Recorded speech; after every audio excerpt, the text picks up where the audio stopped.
Mari kita datang lebih lagi di hadapan Tuhan. Sebab inilah saatnya kita akan memenuhi jiwa-jiwa bagi Tuhan.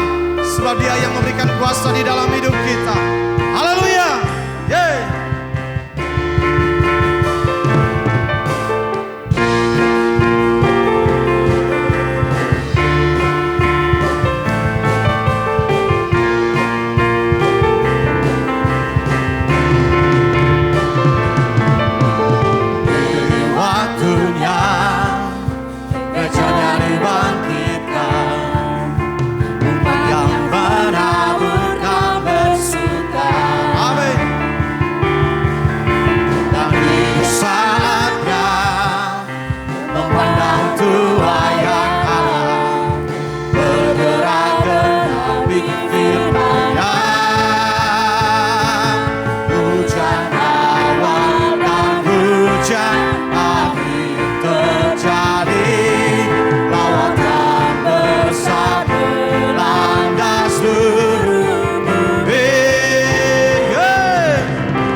Lebih lagi atas hidup kami Tuhan, menyatakan kasih dan kuasa-Mu di dunia. Haleluya. Hujan awal dan hujan akhir terjadi, lawatan besar melanda seluruh bumi. Urapannya telah tercurah, mukjizatnya telah dinyatakannya, bangkitkan gerejanya. Kuasanya telah tercurah, sempurna dan ajaib perbuatannya, pulihkan gerejanya. Saat penuaian tiba, umatnya telah siap menuai tanpa batas.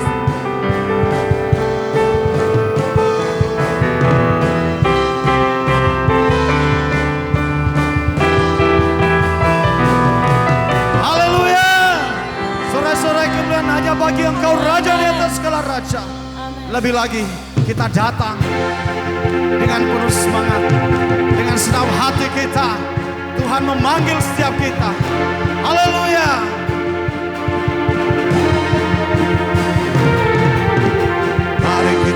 semua umat pilihan Allah, dengarlah panggilannya untuk menggenapi firman-Nya.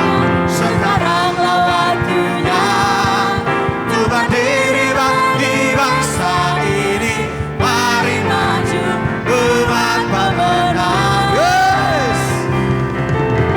Mari kita semua umat pilihan Allah, dengarlah panggilannya untuk menggenapi firman-Nya. Sekaranglah waktunya untuk berdiri di bangsa ini. Mari maju umat pemenang. Yes. Bukan bangkit, nyatakan kemuliaan-Nya. Bukan bangkit, nyatakan kebesaran-Nya. Sampai setiap lutut bertelut, semua lidah mengaku Yesus Kristus Dialah Tuhan, Raja segala raja.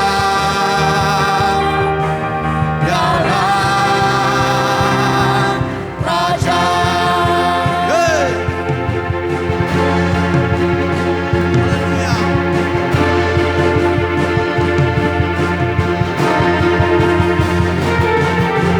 Mari kita semua umat pilihan Allah, dengarlah panggilannya untuk menggenapi firman-Nya.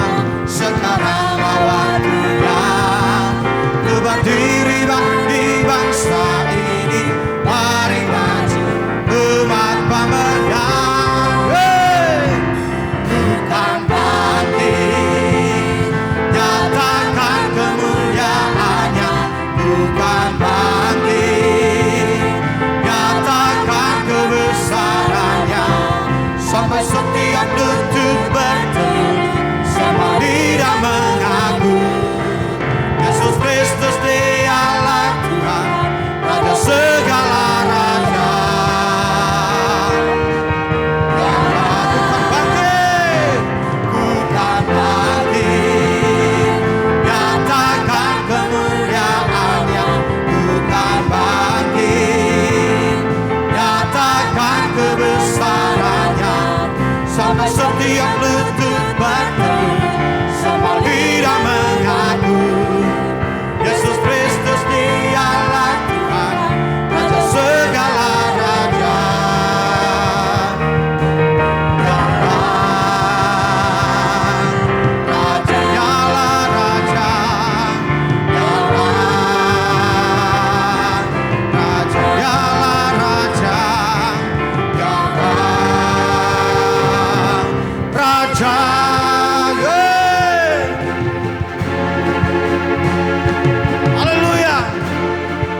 semua senjata alam dalam kuasa Roh Kudus. Yes.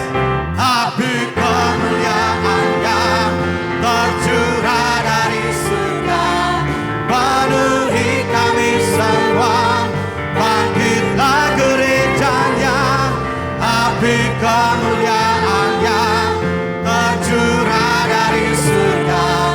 Beritakan pada dunia bahwa Yesuslah Raja.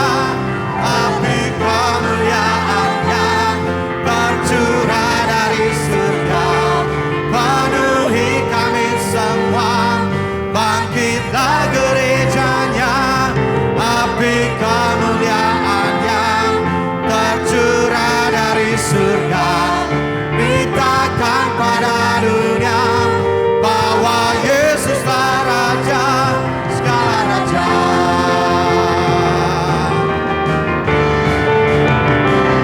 Segala raja, segala raja. Segala raja. Haleluya. Terima kasih Tuhan, terima kasih. Biarlah hatimu itu Kau nyatakan di dalam hidup. Biarlah kuasa-Mu yang terus menyertai hidup kami. Itulah yang membuat kami melangkah di dalam rencana Tuhan.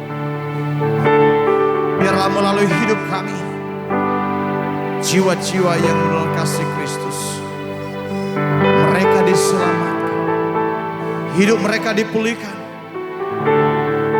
Terima kasih, terima kasih, haleluya. Terima kasih.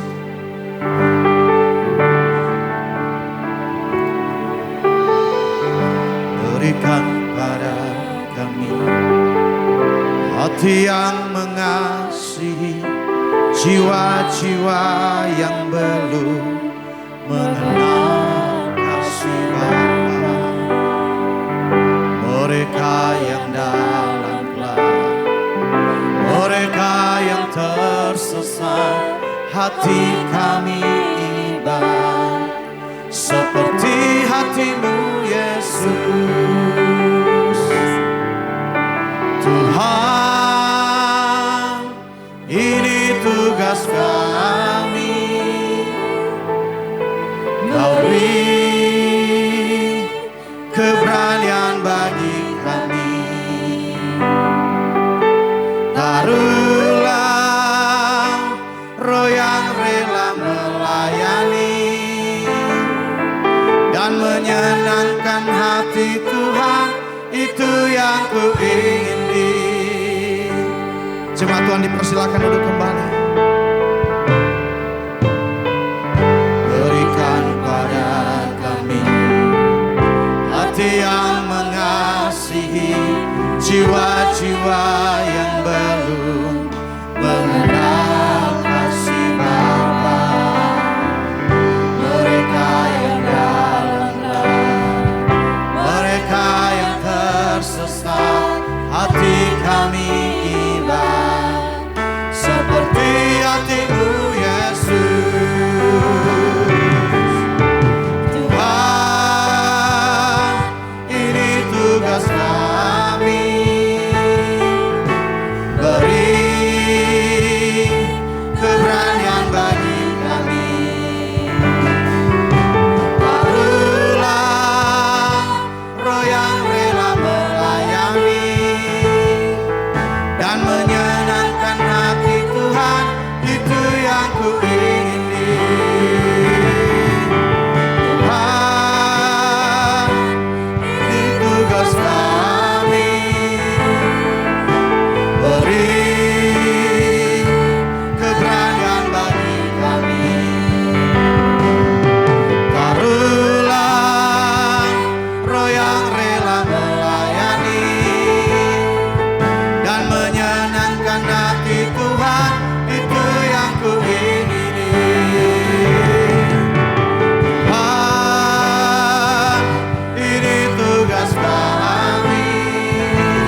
kuasa-Mu yang menyertai setiap langkahku, berjalan di dalam rencana-Mu, menggenapi panggilan-Mu.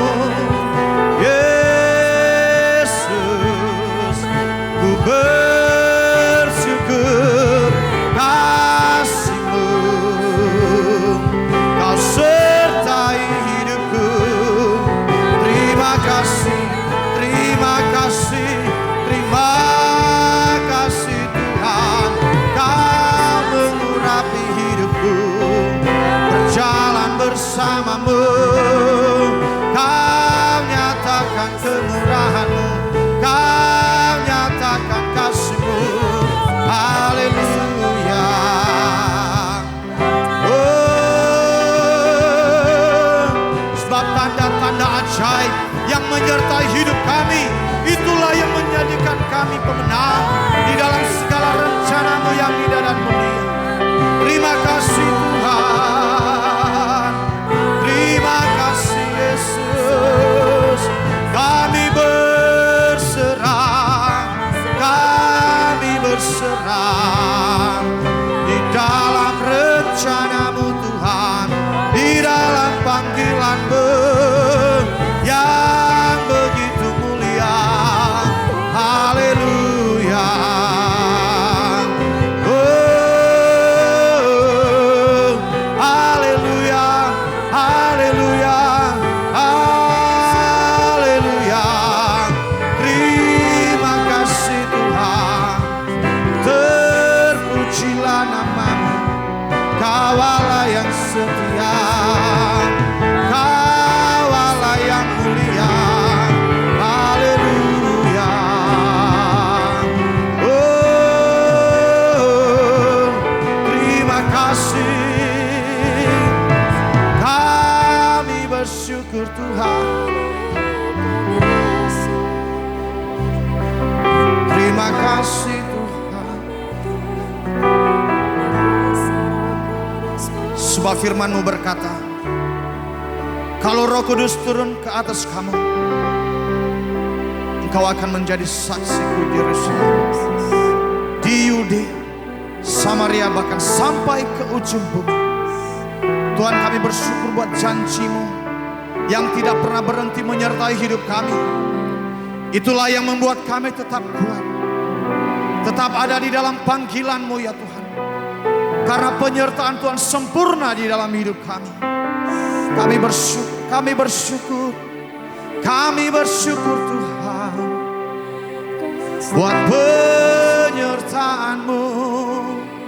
Haleluya, haleluya, haleluya, haleluya. Terima kasih Tuhan, terima kasih.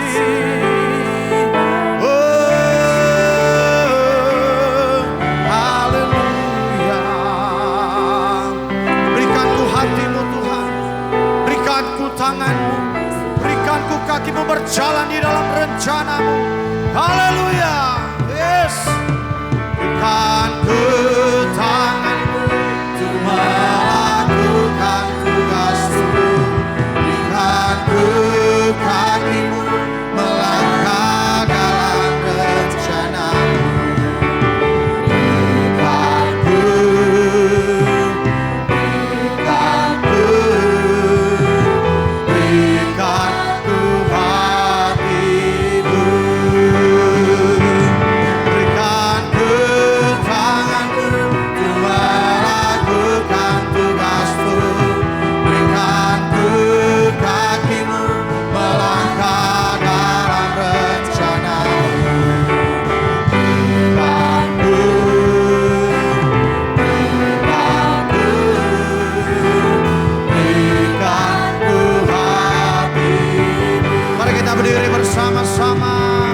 kami bersyukur karena Engkau tidak pernah berhenti menyertai hidup kami.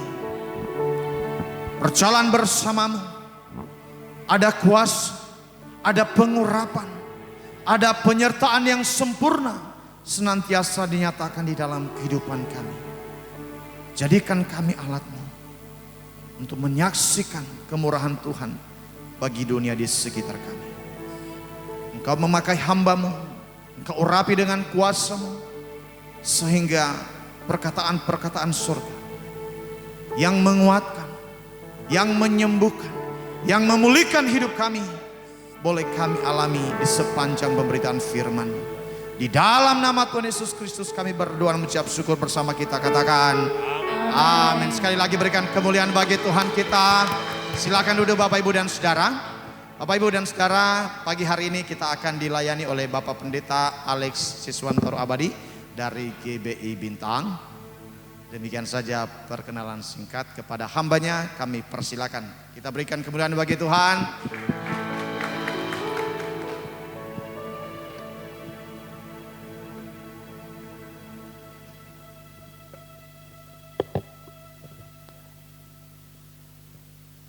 Puji Tuhan, saya kasih kesempatan 30 detik untuk lihat ke depan.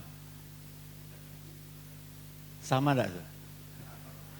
Takutnya palsu ya di situ. Ya puji Tuhan. Salam Bapak Ibu Saudara. Ya, masih bersuka cita? Kayaknya masih ada yang tertegun ini, masih heran-heran. Ketak kusua nengok Bapak ini ya gitu ya. Ya, puji Tuhan. Mungkin sudah berapa tahun yang lalu ya Pak Roya, kami sudah pernah melayani di sini. Mungkin Bapak Ibu belum ada mungkin waktu itu. Bukan belum lahir ya, belum di sini mungkin. Ya, puji Tuhan, kita bersyukur hari ini karena kasih dan kemurahan Tuhan, sehingga kita masih diberi kesempatan untuk dapat beribadah. Amin, saudara. Karena banyak orang yang merindukan itu, tapi mereka belum ada kesempatan. Dan saudara, saya kasih tahu sebelum saya lupa. Orang-orang, saudara-saudara kita yang sudah pergi ke tempat yang kekal. Mereka merindukan untuk datang kembali di sini, saudara. Untuk memperbaiki hidupnya. Karena di sana banyak penyesalan yang mereka lakukan. Kenapa? Mereka tidak memakai dan memaksimalkan waktu yang diberikan oleh Tuhan. Saudara, mungkin sekarang kita belum tahu, nanti setelah kita ke tempat yang kekal, kita baru menyesal, iya kenapa dulu saya tidak rajin beribadah? Kenapa saya tidak melayani Tuhan? Kenapa saya tidak memberikan apa yang saya miliki untuk kemuliaan Tuhan? Kita hanya sibuk menabung di dunia. Yang ngat dan karat akan menghancurkan. Alkitab katakan apa? Supaya kita menyimpan harta kita di surga. Gitu ya. Nah saudara, hari ini saya bersyukur karena Tuhan masih berikan kesempatan untuk saya bisa melayani Tuhan. Ya. Oke, sebelum saya lebih jauh karena masih ada yang heran ini. Siapa Bapak ini? Ada yang belum kenal. Saya diberikan nama itu, nama lengkap saya Alexis Wantoro Abadi. Itu nama lengkap saudara. Itu saya pernah ceritakan. Itu nama, saya juga setelah saya pikir-pikir itu nama saya rupanya lengkap sekali. Alex itu nama nasional kan, bahkan internasional. Dari negara manapun ada namanya Alex, benar nggak? Ya orang bilang pasaran namanya, enggak apa-apa, itu nama internasional itu namanya. Dan saya juga punya nama daerah saudara, yang kedua, Siswanto. Kalau kau sudah tahu nama itu tentu tahu dari mana. Bukan dari Korea, saudara, tapi dari Jawa. Saya asli kelahiran Surabaya, kalau saudara pernah ke Jawa Timur. Tapi kalau belum pernah saya cuma kasih tahu Surabaya saja. Tapi kalau pernah ke sana, saya masih di timur lagi dari kota Surabaya. Kota kecil namanya Kota Lumajang, gitu ya. Nah itu nama daerah saya, jadi Siswantor. Tapi saya juga punya satu lagi nama kekal, nama surga, abadi. Kekal selama-lamanya. Dan bukan kebetulan kalau saya bisa percaya Yesus, memiliki Yesus sebagai juru selamat. Dan bukan kebetulan kalau saya dipanggil Tuhan untuk melayani Tuhan. Saya diangkat, diambil dari lingkungan orang-orang yang tidak mengenal Tuhan. Dari kampung kami waktu itu Itu mungkin bisa dihitung dengan jari sebelah. Enggak usah 2 jari. Yang Kristen, yang percaya Tuhan. Dan dari situ Tuhan ambil saya, khususkan saya untuk bisa ikut Tuhan. Dan saya percaya firman Tuhan mengatakan gini, sejak dari dalam kandungan kita ini sudah dipilih dan dipanggil Tuhan. Amin, saudara. Nah, saudara juga ada di sini, saudara ini bukan kebetulan. Mungkin saudara karena ya diajak teman, mungkin karena ikut orang tua atau karena ikut suami atau istri, saudara bisa ke gereja, bisa kenal Tuhan, bisa memiliki Yesus. Itu mungkin hanya caranya saja. Tapi saudara percaya saudara sudah dipilih oleh Tuhan sejak dari dalam kandungan. Amin. Saudara sudah dipanggil Tuhan sejak dari dalam kandungan. Untuk apa? Untuk menjadi murid Kristus. Makanya saudara harus bersyukur, harus bangga, dan harus memaksimalkan iman saudara dengan baik. Amin. Kita sekarang sudah hidup di akhir zaman, saudara. Kedatangan Tuhan sudah tidak lama lagi. Kalau sudah lihat tanda-tanda zaman sekarang ini, sudah menjelang kedatangan Tuhan sudah dekat. Jangan sampai nanti kita menyesal. Seperti yang sekarang di sana. Sudah Alkitab memberikan contoh satu aja sudah cukup. Dalam Injil Lukas ya. Dikatakan di sana tentang orang kaya yang bodoh. Saudara. Orang kaya dan Lazarus. Ada penyesalan enggak di sana? Sampai orang kaya itu bilang gini. Tolong minta Lazarus hidup lagi. Bangkitkan Bapak Abraham. Supaya pergi ke dunia kembali. Dia tidak berani minta dirinya. Karena dirinya ada di tempat yang susah. Mungkin kalau Lazarus kan di pangkuan Abraham di surga.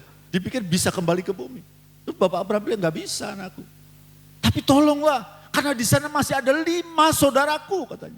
Yang hidupnya dulu seperti aku foya-foya. Hanya memikirkan kesenangan duniawi. Mengumpulkan harta duniawi. Tidak peduli kepada Tuhan. Tidak peduli kepada orang di sekeliling. Coba bayangkan saudara. Itu ditulis di Alkitab bukan hanya sebagai kisah cerita yang menarik. Tapi peringatan untuk kita. Supaya jangan menyesal. Itulah yang saya katakan tadi.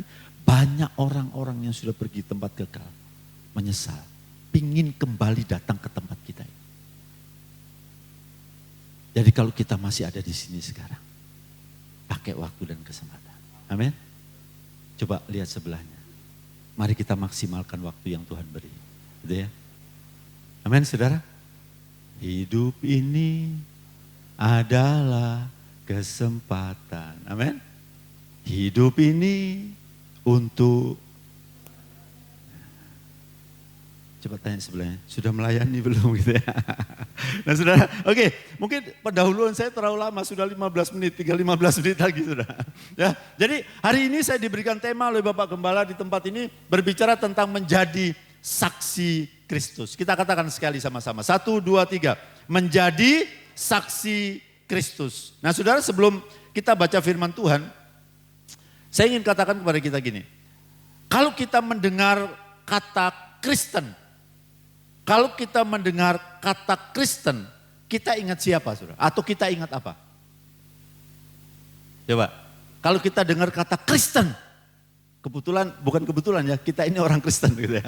Kalau kita dengar kata itu, apa yang terlintas sudah dalam pikiran kita? Siapa? Charles ya? Charles ya? Iya, saya lupa namanya kan hampir mirip-mirip yang di tempat di sana. Charles, saya masih ingat ya. Apa yang terlintas?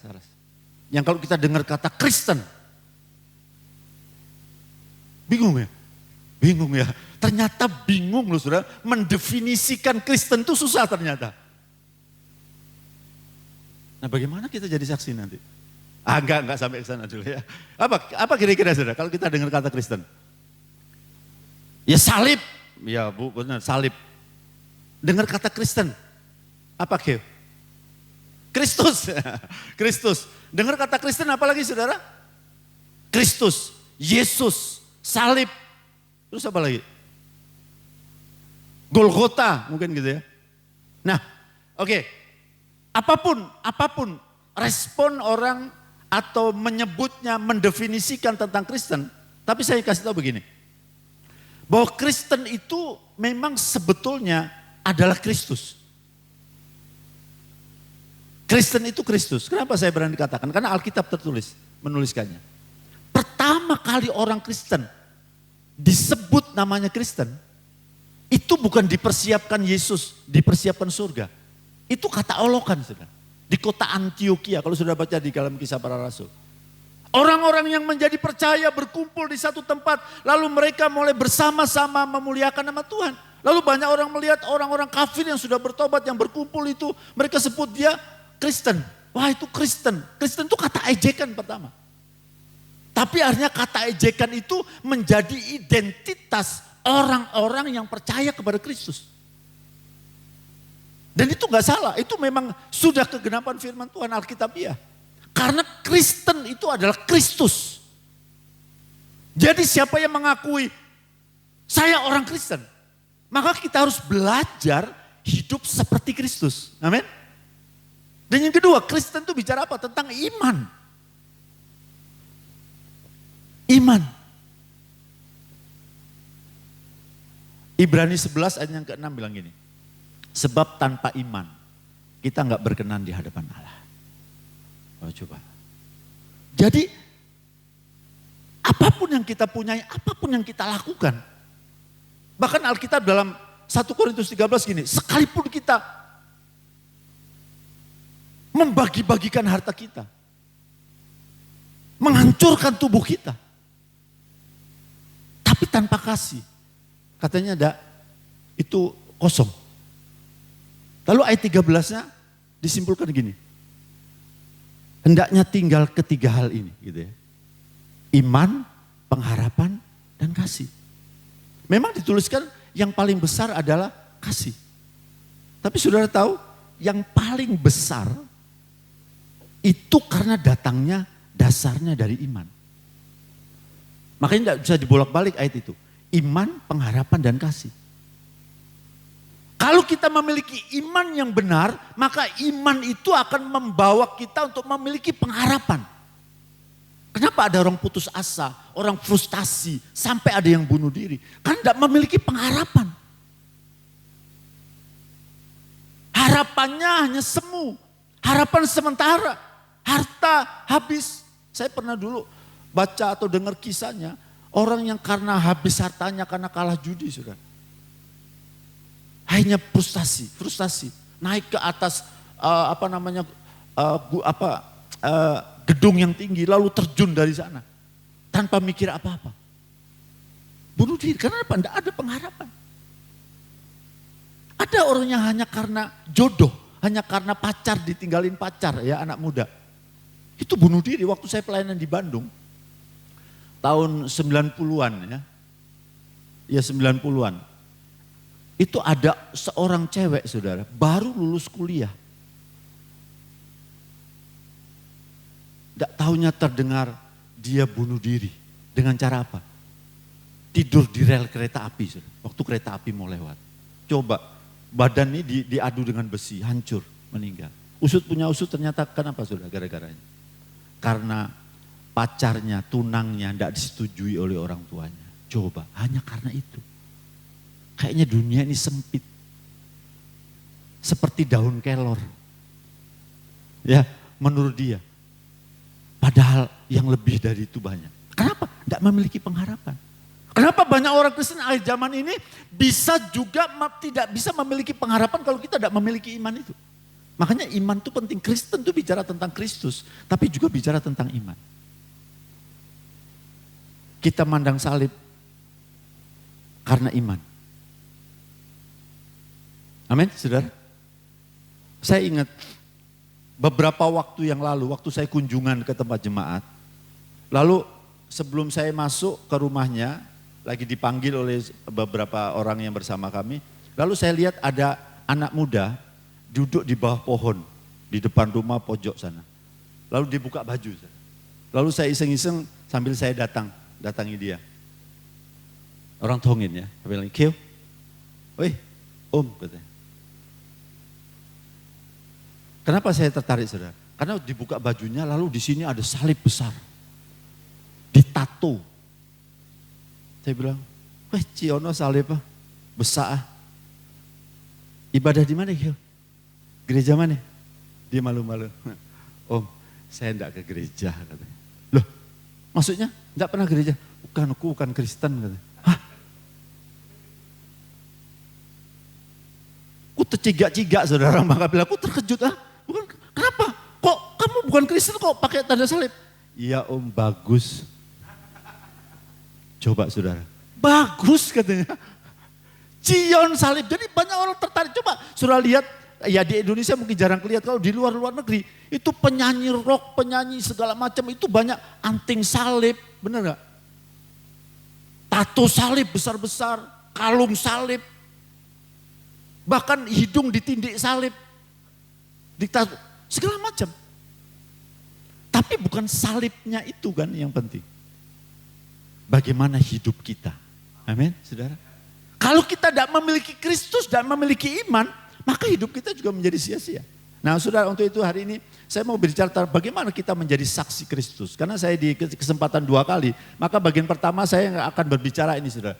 Tentang bagaimana kita bisa menjadi saksi Kristus. Lalu ibadah kedua nanti saya akan sampaikan tentang bagaimana ciri-ciri orang yang bisa menjadi saksi yang benar. Menjadi saksi yang benar. Ya, oke. Coba saya ingin lihat dulu. Oh saudara, sorry ya, saya perkenalkan saya sudah punya istri. Jadi jangan ada yang naksir. Apa ya pendeta lah tuwe, siapa yang naksir. Ini istri saya di depan saudara. Nah istri saya orang Bangka asli, orang Pingkong, orang Naisipuk. Ya maaf ya yang enggak ngerti bahasa-bahasa ini tanya sebelahnya apa ya pendeta tuh ngomong. Kalau sama-sama enggak tahu nantilah selesai kebaktian kita tanya gitu. Nah ini saya orang Tongin Pangkal Pinang saudara. Di daerah Kampung Bintang, kami tinggal di Kelurahan Bintang. Dekat Mr. Asoy, bawahnya Apoti Bangka. Jadi lengkap. Kalau mau makan ada seafood, kalau sakit ada obat di sebelahnya. Jadi lengkap saudara. Bahkan di sebelah tetangga kami ada jual juga obat Tongin saudara. Ya, jadi lengkap kami. Makanya kami sehat terus. Dan istri saya seorang guru dulu, sekarang udah pensiun. Kalau saudara pernah, mungkin di sini siapa tahu ada bekas muridnya. Dia pertama kali tahun 90-an ngajar di SD Argasari. Setelah itu pindah, 95 pindah di Teresia 1, guru SD Teresia 1. Terakhir dia diminta ngajar di SD Kalam Kudus. Ya, itu ya. Dan saya Fangin, orang Bangka bilang kan, orang Jawa, ini Tongin. Tongin dan Fangin Laji Jong. Sudah jadi satu, saudara. Ya, saya punya anak satu, anak saya tidak ikut hari ini karena dia bilang, Pak, saya mau melayani sekolah minggu, masih SMP anak saya, saudara. Naik kelas 2. Mau melayani sekolah minggu, mau ngajar lagu di sekolah minggu. Oh iya, silakan, oke lah, tidak usah ikut hari ini, gitu ya. Nah, sudah lengkap, jadi tidak ada yang tanya lagi, lah ada bini lu pendeta, lah sudah, lah deh. Ya, oke, kita buka, next, sekali lagi. Oke, nah saudara dalam Alkitab firman Tuhan kita akan baca ini pendek sekali Kisah Rasul 1 ayat 8. Kita akan baca bersama-sama. Kisah para Rasul 1 ayat yang ke-8. Oke, hitungan ketiga 1, 2, 3. Tetapi kamu akan menerima kuasa kalau Roh Kudus turun ke atas kamu. Dan kamu akan menjadi saksiku di Yerusalem, di seluruh Yudea, dan Samaria, dan sampai ke ujung bumi. Amin. Firman Tuhan ini jelas mengatakan, tetapi kamu akan menerima kuasa kalau Roh Kudus turun ke atas kamu. Dan kamu akan menjadi apa? Saksi. Nah, saya akan fokus bicara tentang menjadi saksi Kristus. Nah, tapi sebelum kita bisa menjadi saksi, maka kita harus tahu bagaimana caranya untuk bisa menjadi saksi. Pastikan minimal ada 2 kombinasi yang ada dalam hidup kita. Yaitu firman dan Roh Kudus.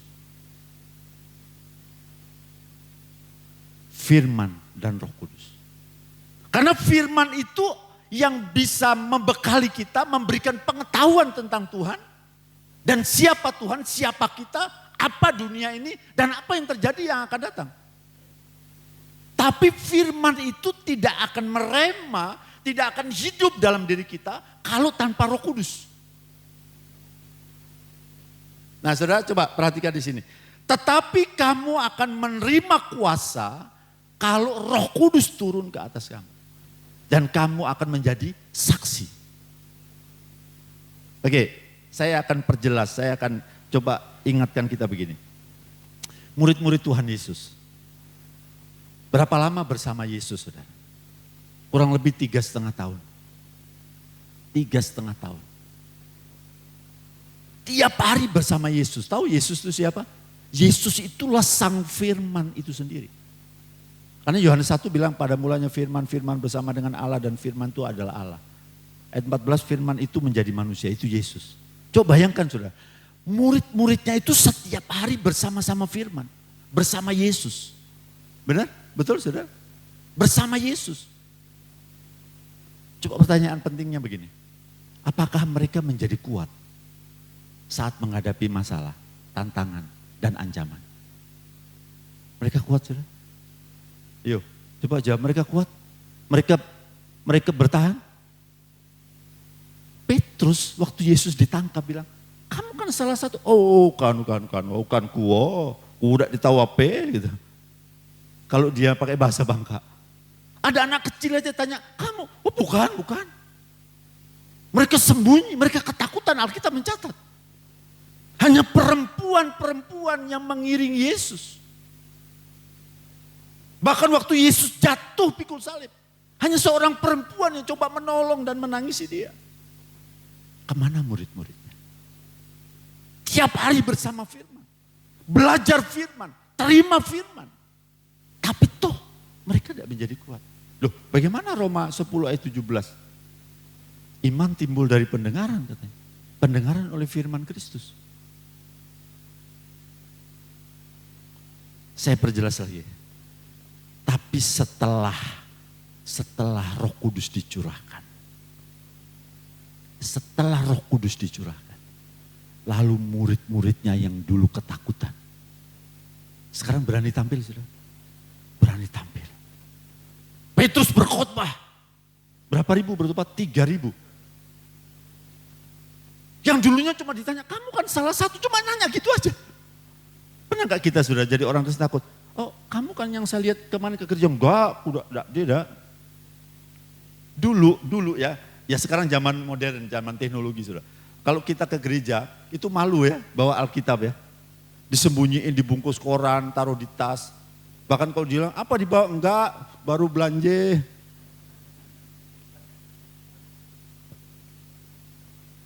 Banyak orang menyembunyikan, seperti murid-murid itu. Tapi saat Roh Kudus dicurahkan, firman yang pernah mereka dengar, firman yang pernah mereka terima, itu menjadi hidup. Merema, bertumbuh, menghasilkan iman yang tangguh sudah. Sehingga mereka kalau kita lihat sejarah Alkitab, murid-murid rasul-rasul, mati sampai dibunuh dengan disalib terbalik. Ada yang dipenggal kepalanya, ada yang digoreng di penggorengan besar. Mereka tidak takut. Kenapa saudara? Kombinasi antara firman dan Roh Kudus. Itu penting. Nah, makanya kenapa firman Tuhan katakan, tetapi kamu akan menerima kuasa. Ini bicara kepada siapa? Murid-murid Tuhan. Sebelum dia naik ke surga, dia bilang kamu jangan tinggalkan Yerusalem ya. Kamu tinggal di sini. Sampai kamu diperlengkapi. Kalau Roh Kudus turun ke atas kamu, kamu akan menerima kuasa. Jadi kita pastikan untuk kita bisa menjadi saksi, maka kita perlu yang pertama ini, kita dipimpin oleh Roh Kudus. Saya percaya sudah belajar firman, sudah baca firman. Firman itu penting, harus wajib kita baca, bahkan harus setiap hari kita baca firman. Karena Roma 10 ayat 17, iman kita timbul hanya dari pendengaran. Pendengaran oleh apa? Firman. Kalau kita mengatakan saya jadi orang Kristen, tapi kita malas baca firman, saya sanksi. Saya sanksi dia jadi orang Kristen yang benar. Saya sanksi kalau dia nanti dia kuat menghadapi tantangan. Ya kalau kita nggak ada apa-apa ya kita mungkin bisa kuat. Kita fine aja, kita baik-baik saja. Saudara, bagaimana kita tahu kita ini punya iman yang kuat atau tidak? Saudara? Bagaimana kita tahu? Bagaimana cara mengujinya bahwa handphone saya ini kuat? Pernah ada promosikan, ini kena air juga ada apa-apa, direndam 1 jam. Jatuh juga tidak akan apa-apa, langsung hidup lagi. Bagaimana kita tahu? Itu benar-benar seperti itu. Ya dicoba. Suruh yang jual itu banting 10 kali. Suruh dia rendam dia 1 jam. Masih bisa hidup enggak? Gitu ya. Nah itu baru untuk membuktikannya, benar enggak? Nah sama dengan hidup kita. Bagaimana kita membuktikan iman kita punya iman, saudara? So jangan mengharap hidup baik-baik saja, semua tercukupi, semua baik-baik, suami baik-baik, istri baik-baik, anak-anak baik-baik. Oke. Tapi ada saatnya nanti itu akan ada ujian. Sudah takut dengan ujian dari Tuhan? Ada yang takut? Tolong angkat tangan. Kalau takut dicatat, Bu. Jangan dinaikin kelas nanti. Karena orang yang tidak ikut ujian kan tidak mungkin naik kelas, saudara. Kita mau lulus sekolah harus melewati ujian. Amin. Benar apa betul? Iya. Kalau tidak ada ujian, tidak ada naik kelas. Ada pendeta di tempat kami dulu, tidak pernah ikut ujian tapi naik kelas terus. Itu berarti mamanya guru mungkin. Wali kelas mungkin. Ya, wali kelas. Naikin terus saja gitu ya. Kenapa? Saya pengalaman, saudara. Guru itu mama saya pernah guru TK. Jadi saya tidak pernah ikut ujian, tahu-tahu sudah naik kelas 1 dari TK. Tidak usah ikut, pokoknya dinaikin. Karena mungkin dari TK ke SD kan tidak perlu ujian gitu ya. Bahkan tidak usah TK pun bisa SD gitu ya. Tapi kita harus melalui ujian. Nah bagaimana menguji kita punya iman atau tidak? Melewati ujian, tantangan. Atau mendadak usaha kita bangkrut. Kita ditipu orang. Atau tidak ada hujan, tidak ada angin. Ngapain anakku ini jadi cemni? Ngapain jadi buduo? Gitu ya. Kita mulai stres. Tahu-tahu kita mendadak kena sakit. Ngapain selama ini kuda ada apa-apa. Pacak susah bernafas ini. Tuhan, ngapain ku nih? Kulo mau mati. Gitu ya. Biniku agak jion. Gitu ya. Harus lewati ujian, baru kita tahu kita tangguh atau tidak. Kita tetap memuji Tuhan atau tidak. Atau kita waktu ada tantangan datang, aduh udah enggak gereja-gerejaan lagi. Enggak melayani lagi. Coba, harus melewati ujian. Makanya saudara, kita perlu apa? Kuasa Roh Kudus untuk menolong kita. Perlu firman untuk mengisi hidup kita. Makanya tiap hari kita harus baca firman. Nah saudara gini loh, kalau kita baca firman, usahakan kita baca dengan bersuara. Ya, jangan dibatin saja. Karena Alkitab bilang Roma 10 ayat 17 iman timbul dari telinga, dari mendengar. Minimal kita ngomong telinga kita sendiri minimal dengar. Apa kita datang beribadah seperti kita dengar firman.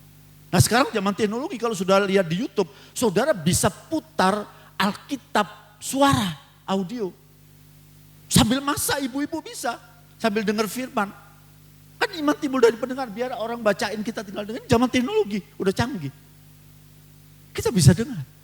Makanya jangan dibatin saja. Jangan sampai kita nanti jadi orang Kristen kebatinan. Semua dibatin. Dulu pernah ada di tempat kami itu. Kalau lagi memuji Tuhan semangat. Pak Roy tadi ngajak kita memuji Tuhan semangat. Ada yang di belakang cuma begini aja. Berdiri semangat ya. Sampai kawannya sebelah terganggu. Nyanyi dong tepuk tangan. Saya sudah nyanyi. Mana tidak kedengar? Dalam hati. Waktu diajak baca firman kayak tadi itu. Baca firman. Tidak kedengar. Ngapain tidak ikut baca? Disuruh baca sama-sama. Ulah baca. Mana tidak kedengar? Dalam hati. Coba dalam hati. Saya takut sudah makan, di ciang makan, di rumah makan. Sudah. Lalu disuruh makan. Ada capcay, fuyung hai sama hai-hai yang lain di situ. Lalu makan dong. Sudah, mana belum. Dalam hati. Itu bisa kenyang sudah makan dalam hati? Enggak. Harus apa? Kita ucapkan dan sampai kita kedengar. Amin saudara? Oke, kita masuk poinnya. Tidak apa-apa, ini udah habis, tidak apa-apa ya. Nanti. Oke, coba klik ya. Jadi saudara, Roh Kudus itu memberi kuasa. Memberi kuasa untuk apa? Untuk kita bisa menjadi saksi. Coba next.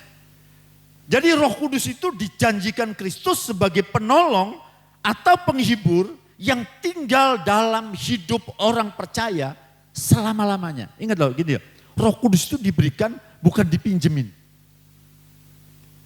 Bukan disewakan. Bukan ngontrak rumah kita, tubuh kita. Tapi Alkitab apa? Roh Kudus itu diberikan kepada kita. Oke ya. Nah, jadi bagaimana kuasa Roh Kudus itu bekerja dalam hidup kita orang percaya? Saya menyimpulkan ada 3 hal yang harus kita renungkan bersama-sama hari ini. Bagaimana supaya kita bisa menjadi saksi Kristus? Kita harus memiliki firman dan kita harus dipenuhi dengan kuasa Roh Kudus. Nah, saudara, seperti baptisan air, kita cukup dibaptis 1 kali. Dan suatu saat kalau kita salah, kita kita lengah atau kita berdosa lagi. Karena baptisan itu sebagai apa? Tanda pertobatan, itu yang pertama. Kita bertobat, kita mau sungguh-sungguh dalam Tuhan, baru kita dibaptis. Sebagai proklamir kita. Dan yang kedua, baptisan itu apa? Perintah Tuhan. Karena Tuhan memerintahkan, yang percaya dibaptis. Itu Alkitab katakan. Dan yang ketiga, baptisan itu apa? Lambang menjadi satu dengan Kristus. Menjadi satu dalam apa? Kematian dan kebangkitan. Waktu dibaptis kita masukin ke air lalu keluar dari air. Itu melambangkan mati lalu bangkit. Nah makanya kalau suatu saat kita berbuat dosa lagi. Yang kita perlukan apa? Minta, Pak Pendeta tolong saya kemarin lagi bebulak-buli. Saya berdosa tolong dibaptis lagi. Begitu saudara. Gak perlu baptisan sekali seumur hidup. Tapi pertobatan itu bisa berkali-kali. Amin. Sama dengan baptisan Roh Kudus. Dipenuhi Roh Kudus. Kita dibaptis Roh Kudus bisa sekali. Tapi dipenuhi Roh Kudus bisa berkali-kali. Hari ini kita ini aliran karismatik. Pantekosta ya. GKPB ini juga kan aliran karismatik kan. Aliran Roh Kudus bilang gitu saudara ya. Makanya kita pastikan dipenuhi Roh Kudus. Dibaptis Roh Kudus. Kalau kita belum dibaptis Roh Kudus, kita minta supaya Tuhan baptis kita. Baptisan Roh Kudus itu sekali seumur hidup. Tapi dipenuhi Roh Kudus itu bisa berkali-kali. Nah, Roh Kudus ini penting. Nah, bagaimana Roh Kudus itu bekerja tuh saudara atas hidup kita? Maka yang pertama caranya turun atas orang percaya. Turun atas orang percaya. Tuhan Yesus pernah bilang setelah dia naik seperti saya katakan tadi, kamu harus tinggal di Yerusalem, tunggu sampai kamu diperlengkapi. Tuhan bicara apa ini? Roh Kudus yang akan Tuhan kirimkan. Aku akan pergi, tapi tidak meninggalkan kamu sendiri. Aku akan memberikan Roh Kudus untuk memimpin hidup.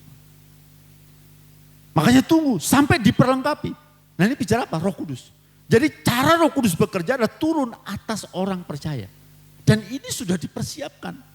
Ini sarana, ini fasilitas surga yang sudah dicurahkan 2000 tahun yang lalu kepada kita.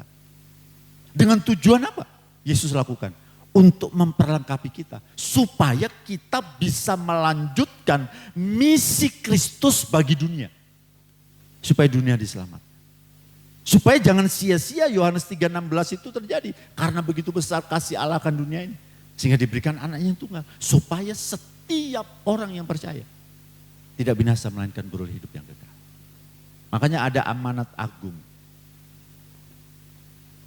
Dalam Matius berapa? 28 19. 19 dan 20. Karena itu pergilah gitu ya. Jadikan semua bangsa muridku dan baptislah mereka dalam nama Bapa, Anak dan Roh Kudus dan ajarlah mereka melakukan segala sesuatu dan ketahuilah katanya. Bagian akhirnya ayat 20 terakhir. Aku akan menyertai kamu senantiasa. Amin saudara. Tapi banyak orang Kristen cuma senangnya bagian terakhir. Benar gak? Aku akan menyertai engkau senantiasa sampai kepada akhir zaman. Mereka lupa sebelum ada ayat itu, ada ayat sebelumnya. Bagaimana supaya Tuhan bisa menyertai kita selama-lamanya? Kalau kita pergi, beritakan Injil, jadi saksi Kristus. Tuhan akan menyertai. Nah, jadi caranya bagaimana supaya kita dipimpin Roh Kudus? Sebab kisah Rasul tadi dengan jelas. Kalau Roh Kudus turun ke atas kamu, kamu akan jadi saksi. Jadi caranya Roh Kudus bekerja adalah turun atas orang percaya. Tujuannya untuk apa? Supaya orang percaya itu jadi saksi. Jadi saksi. Nah banyak orang alergi dan takut kalau dibilang harus menjadi saksi. Saudara, menjadi saksi itu susah apa gampang? Kalau kita belum terima Kristus, belum merasakan Kristus, kita nggak bisa. Namanya saksi ya. Saksi itu berarti melihat kejadian nyata, langsung mengalami. Kenapa banyak orang susah bersaksi? Karena dia tidak mengalami Tuhan. Tidak merasakan Tuhan. Makanya kita harus alami Tuhan dulu. Nah, cara bersaksi dari apa saudara? Gampang. Dari hidup kita sendiri. Dimulai dari hidup kita. Cara ngomongnya perubahan hidup kita. Sebelum kita percaya Yesus, setelah kita percaya Yesus. Itu aja dimulai dari situ.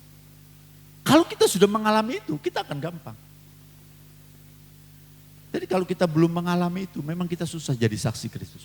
Makanya alami Tuhan dalam hidup kita.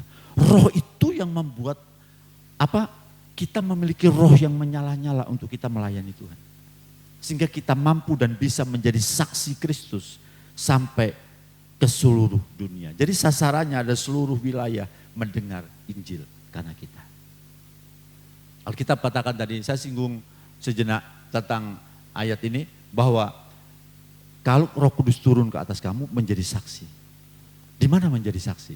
Dikatakan dimulai dari Yerusalem, lalu Yudea, Samaria, dan sampai ke ujung bumi. Ini bicara apa saudara? Ya kalau seringkali kita hubungkan dengan apa? Yerusalem itu bicara tentang tempat pertama kali kuasa Allah itu bekerja di sana. Ini bicara tentang keluarga. Kita harus jadi saksi di keluarga kita lebih dulu. Kita menjadi saksi bagi suami, bagi istri, bagi anak-anak, bagi orang tua, bagi mertua, bagi kakak adik kita. Jadi saksi di rumah. Kalau kita bisa menjadi saksi di rumah, maka waktu kita menjadi saksi memberitakan Injil keluar, kita bebas. Kita tidak was-was. Jangan sampai gini, ada orang itu kalau di luar baik, suka tolong orang, baik sama orang gitu. Tapi kalau di rumah jahat. Makanya saya kalau khotbah di mana-mana, kalau ada istri saya ikut atau anak saya juga ikut, saya senang. Jadi kalau ada saya ngomong salah, ngomongnya tidak benar, dia bisa koreksi. Atau kalau memang saya nggak benar di rumah, dia ngomong tentang jadi saksi kita harus mengasihi. Mungkin istri saya akan jadi doer bibirnya. Karena sebenarnya gini, gitu. Pernah nggak? Pernah nggak bapak? Waktu bapak di luar ngomong tentang sesuatu, istrinya begini. Pernah gitu? Itu tanda bagus apa jelek? Pacak ngomong. Gitu ya? Bener nggak? Jadi maksudnya gini, kadangkala kita ini baik cuma di luar. Sok murah hati kalau di luar. Ada saya lihat orang, kalau di luar baik, suka tolong orang baik. Tapi di rumahnya sendiri, jahat ke amea. Jahat ke apa? Jahat ke anak-anaknya sudah. Gimana kita jadi saksi? Makanya menjadi saksi Kristus dimulai dari apa? Yerusalem. Dari rumah kita sendiri. Jadi berkat buat orang-orang yang ada di rumah kita, siapapun. Mungkin ada family kita, seperadik kita yang tinggal di rumah kita. Sudahkah kita jadi berkat? Mungkin pembantu kita di rumah kita. Orang Korea bilang bongpu kita di rumah ini. Sudah jadi berkat belum bagi mereka? Jangan sampai kita punya bongpu pembantu setiap bulan ganti terus. Karena tidak tahan, dikeruce terus sama Theo Kanyonga. Ya. Sama bos perempuannya. Kita nggak jadi berkat kadang sudah di rumah kita. Bagi anak buah kita, bawahan kita kerja dimanapun. Sudahkah kita adil? Kasih gaji pada waktunya. Tidak dipotong, malah ditambah. Wah ya amin nih pengalaman. Berarti sering ditambah sama Pak Sana namanya. Tambah ya. Ya. Itu kadang kita nggak jadi berkat, benar saudara. Saya ngomong realita aja ya, ngomong hidup sehari-hari. Saya nggak ngomong di atas langit, sudah susah ngeraih bintang di sana. Kita ngomong hidup sehari-hari, kadang kita nggak jadi berkat saudara. Bagi tetangga kita, lingkungan kita. Gini saudara, ada orang yang kadang kala justru yang menghalangi orang untuk kenal Yesus untuk datang ke gereja. Itu kadang kala justru orang Kristen sendiri. Kenapa nggak jadi berkat? Setelah Yerusalem, Yudea, orang-orang sekeliling kita, saudara seiman kita, orang-orang sekeliling tetangga-tetangga kita. Sudahkah jadi berkat? Yang sampai tiap hari bawa Alkitab, bilang rapi bajunya ke gereja, hidup tidak berubah. Utang gitu, icak-icak, melengos kalau ketemu gitu ya. Coba. Ya jadi berkat, aku tidak akan ke gereja. Tiap hari ku nengok ke gereja, hidup macam tu lah.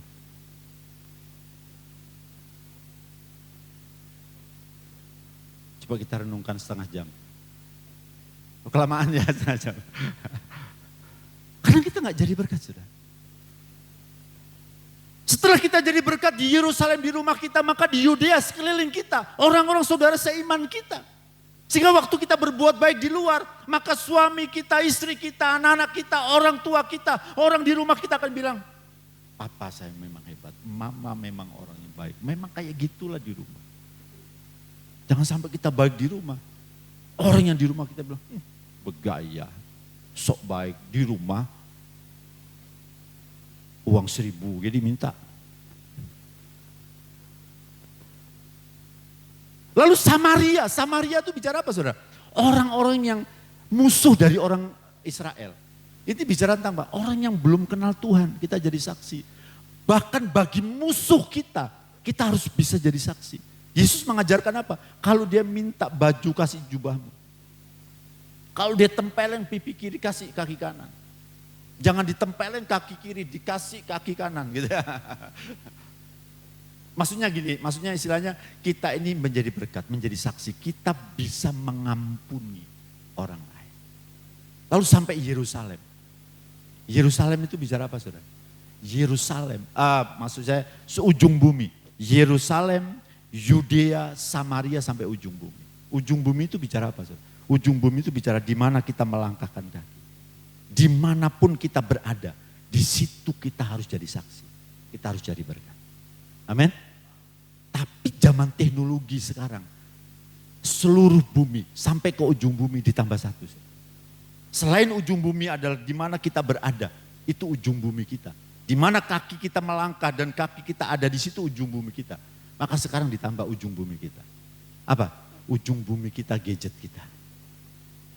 HP kita. Amin. Ngerti maksudnya, saudara? Siapa di sini yang punya Facebook, Instagram, minimal WA? Waktu kita lagi taruh status PP, lalu di Facebook kita kirim komentar, sekali dibuka itu seluruh dunia yang lihat. Apa komentar? Apa ucapan kita di sana? Itu bisa menjadi berkat atau tidak? Sebenarnya dulu saya tidak tertarik untuk bikin punya Facebook, punya Instagram dan sebagainya. Saya nggak mau. Saya pikir dulu itu duniawi. Saya nggak mau terkontaminasi. Wih, sok rohani. Saudara. Tapi terakhir-terakhir saya dengar kabar gini-gini. Mereka apa yang terjadi? Mereka ngapain sih? Hanya saya mulai belajar. Dari situ saya baru tahu, oh ini ujung dunia kita. Pernah suatu saat jemaat sendiri sudah kirim di statusnya di Facebook. Puji Tuhan, Tuhan berkati saya bersuka cita. Pokok memuliakan Tuhan gitu. Besoknya ganti. Dibilang apa? Kurang ajar lu. Kalau gua ketemu, gua bunuh lu. Wih, saya terkejut. Kemarin memuliakan Tuhan, sekarang kok jadi gitu. Ini benar sudah realita. Saya ketemu, saya bilang, kamu jangan begitu. Masa hari ini bilang puji Tuhan, besok saya bunuh lu. Cimsi lu kan ya gitu. Kan itu udah bagus saudara. Ini ujung bumi kita. Waktu status kita di WA tuh. Apa kata-kata di sana? Kan banyak saya lihat tuh di Facebook orang bilang ngeruce, marahin orang. Bener gak? Yang paling parah apa? Curhat di sini. Saudara jangan curhat di media sosial ya. Kenapa? Karena 20% mereka tidak peduli dengan curhatan saudara. 80% mereka akan mensyukuri. Rasain lu gitu ya. Lebih baik kita curhat ke siapa? Kepada Tuhan. Ini ujung bumi kita, amin. Coba next, waktu saya sudah habis ini. Kita lanjutkan ibadah kedua sebentar. Nah, jadi saudara, Yerusalem itu adalah sebuah kota yang menjadi awal di mana Injil diberitakan. Lalu bergerak ke provinsi Yudea, Samaria hingga wilayah-wilayah yang lebih luas. Dan saudara, di sana kita melihat dan itu digambarkan sebagai tempat yang akan menjadi tempat orang-orang Kristen menjadi berkat, yaitu di sana. Jadi dia gambarkan ujung bumi di nats ini yang sudah saya jelaskan tadi. Jadi kuasa Roh Kudus itulah yang memampukan kita untuk melakukan itu. Coba next sekali. Rasul Paulus awalnya Dia memberitakan Injil, dia menerima Tuhan. Lalu dia mulai melayani. Kalau sudah lihat peta itu saudara, ada beberapa. Itu ada warna merah perjalanan pertama, perjalanan kedua, perjalanan ketiga, sampai yang warna kuning perjalanan ke Roma.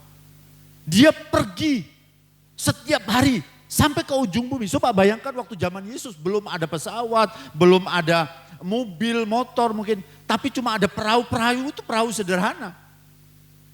Mereka perjalanannya itu berhari-hari, berbulan-bulan mungkin perjalanan. Mereka anggap waktu itu sudah ujung bumi.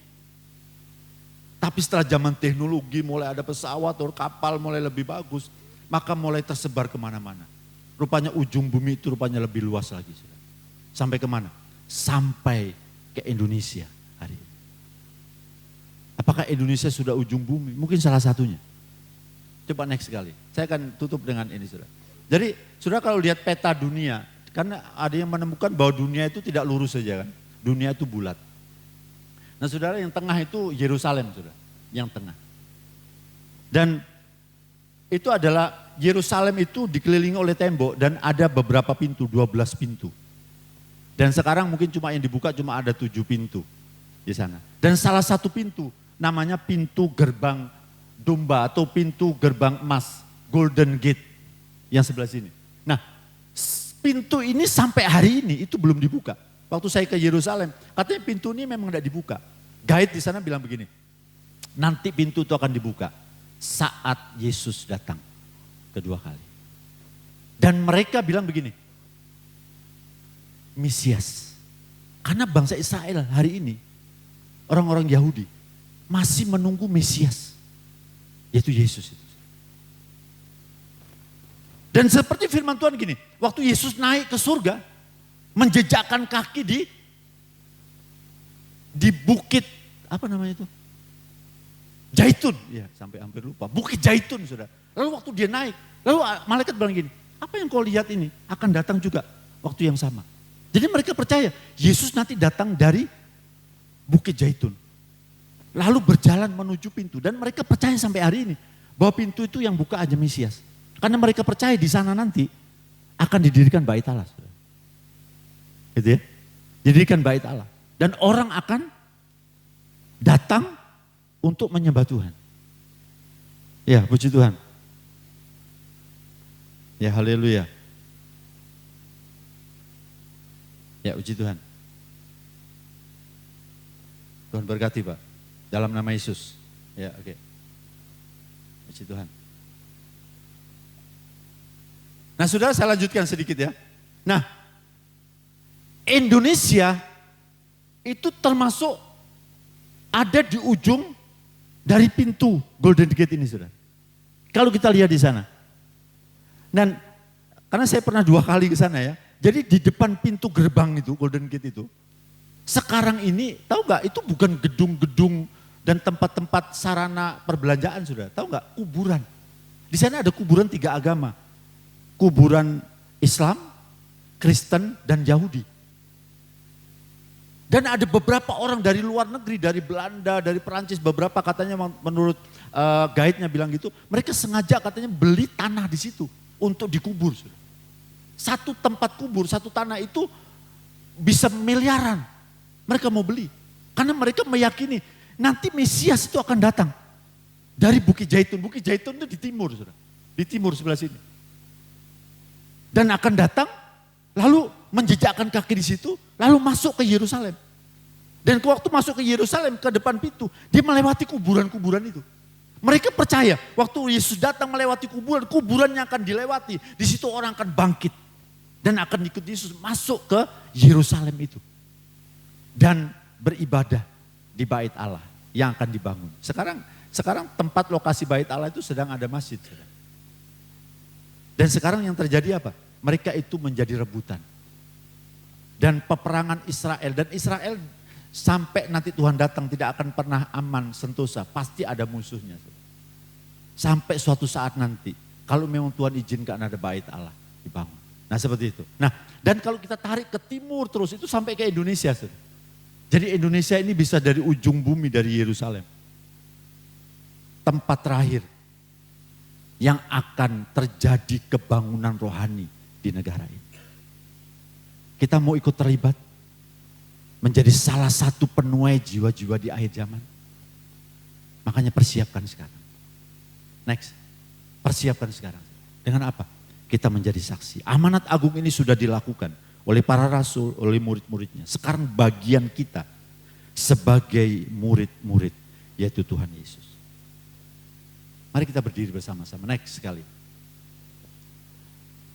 Kita akan baca ayat ini. Kita akan baca ayat ini. Persiapkan musik ya, lagu tadi. Dengan lembut. 1 Petrus 2 ayat 9. Kita akan baca bersama-sama. 1 Petrus 2 ayat 9. 1, 2, 3. Tetapi kamulah bangsa yang terpilih, imamat yang rajani, bangsa yang kudus, umat kepunyaan Allah sendiri. Supaya kamu memberitakan perbuatan-perbuatan yang besar dari Dia yang telah memanggil kamu keluar dari kegelapan kepada terangnya yang ajaib. Sudah tetap berdiri, lihat saya sebentar. Lihat saya sebentar. Sudahkah selama ini kita menjadi saksi? Sudahkah melalui hidup kita Tuhan dimuliakan? Dengan perkataan kita, dengan perbuatan kita, di dalam pekerjaan kita, di dalam rumah tangga kita. Kalau belum, kenapa? Pastikan firman Allah itu menjadi bagian kita. Dan kuasa Roh Kudus itu memenuhi hidup. Mari tundukkan kepala kita. Kami bersyukur kasih kemurahan dan anugerah-Mu untuk kami semuanya. Biarlah setiap kebenaran firman-Mu yang dapat kami dengar dan terima. Meteraikan itu dengan Roh Kudus-Mu. Sesuai dengan apa yang dapat kami terima dan tangkap saat ini. Terima kasih Tuhan, ampuni hamba-Mu. Apabila dari penyampaian ini ada yang tidak berkenan di hadapan Tuhan. Biar Roh Kudus-Mu terus memenuhi kami. Terus berbicara kepada kami. Dengan kata-kata yang dapat kami mengerti dengan sederhana. Sehingga kami terus dikuatkan. Kami terus dapat menjadi berkat. Dan melalui kehidupan kami, nama Tuhan dimuliakan. Terima kasih Bapak. Hamba-Mu selesai berbicara, biarlah Roh Kudus-Mu terus berbicara kepada kami. Terus sesuai dengan kerinduan kami. Berkati terus gereja-Mu di tempat ini. Bapak Gembala, yaitu Pak Sanema, yang tidak bersama kami, yang sedang tugas pelayanan di luar kota. Tuhan memberkati, mengurapi dan pakai dia juga. Untuk jadi berkat dimanapun berada. Berkati terus kepengurusan gereja, tim penggembalaan, dan seluruh kepengurusan gereja dan jemaat yang ada di Tuhan GKBB MDC di tempat ini. Biarlah diberkati Tuhan, lebih banyak jiwa-jiwa boleh dimenangkan bagi kerajaan surga. Di dalam nama Tuhan Yesus, kami berdoa, kami bersyukur dan terus berserah kepada Bapa di surga. Haleluya, haleluya. Katakan bersama, amin. Puji Tuhan. Salam Bapak Ibu, Saudara-saudari, senang berjumpa dengan Anda di dalam ibadah online bersama dengan kami Gereja GKPB MDC Pangkal Pinang. Bila ibadah ini telah menjadi berkat bagi Anda, silahkan Bapak Ibu, Saudara-saudari membagikan link ibadah ini kepada keluarga, teman, atau kerabat Anda. Berikut MDC News.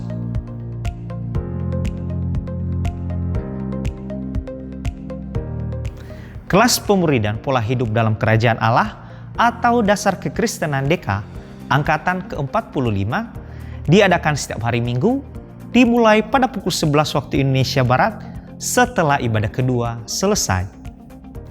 Dan kelas Pola Hidup Berjemaat Angkatan ke-44 diadakan setiap hari Minggu dimulai pada pukul 11 waktu Indonesia Barat setelah ibadah kedua selesai. 1 jam dalam hadirat Tuhan menjadikan 23 jam hidup bermakna. Mari mengalaminya melalui keintiman dengan Tuhan, melalui embun surgawi yang diadakan setiap hari Selasa dan Kamis dimulai pada pukul 5 sampai pukul 6 waktu Indonesia Barat, yang dilaksanakan secara online melalui Zoom Meeting. Doa meneduhkan jiwa diadakan setiap hari Rabu dimulai pada pukul 11 sampai pukul 12 waktu Indonesia Barat yang dilaksanakan secara onsite di gereja. Dan bermalam di hadiratnya diadakan setiap hari Jumat dimulai pada pukul 19 sampai 20.30 waktu Indonesia Barat yang dilaksanakan secara onsite di gereja. Kegiatan kesan diadakan setiap hari Selasa, Rabu, Kamis, dan hari Minggu dimulai pada pukul 19 waktu Indonesia Barat. Untuk info lebih lanjut, silahkan menghubungi ketua kesan masing-masing. Bagi Bapak, Ibu, Saudara-saudari yang akan memberikan persembahan umum, persembahan persepuluhan dan persembahan misi, serta persembahan untuk pembangunan, dapat mentransfer ke rekening yang tertera di layar.